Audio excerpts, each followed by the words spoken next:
Welcome to the Slop Temple. We pray this video helps. In this video, I will explain how to connect your Garmin Fenix 7 to Wi-Fi. First, ensure your Fenix 7 is within range of a strong Wi-Fi signal, ideally within 20 feet of your router. Then, grab your smartphone and open the Garmin Connect application. Once inside the app, navigate to your device settings to begin the setup process. This initial step is crucial for a smooth connection. Now that you're in the device settings, select Garmin devices and choose your Fenix 7 from the list. Next, tap on Connectivity and then Wi-Fi Networks. Here, you'll see an option to add network. Select this, and your phone will scan for available Wi-Fi networks. Pick the one you wish to connect your watch to, ensuring it's a network you have access to.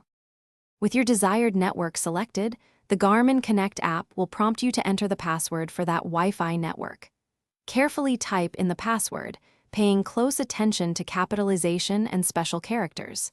It's a good idea to double-check it for accuracy. Once confirmed, the app will securely send these network details directly to your Fenix 7, preparing it for connection. Finally, to complete the process, initiate a sync on your Fenix 7. This will push the new Wi-Fi settings to your watch. Your device will then automatically attempt to connect to the specified network. Keep an eye on your watch screen. A confirmation message will appear, usually a small Wi-Fi icon or a text notification, indicating a successful connection. You're all set to enjoy wireless updates. Thanks for watching. Consider subscribing if we helped you.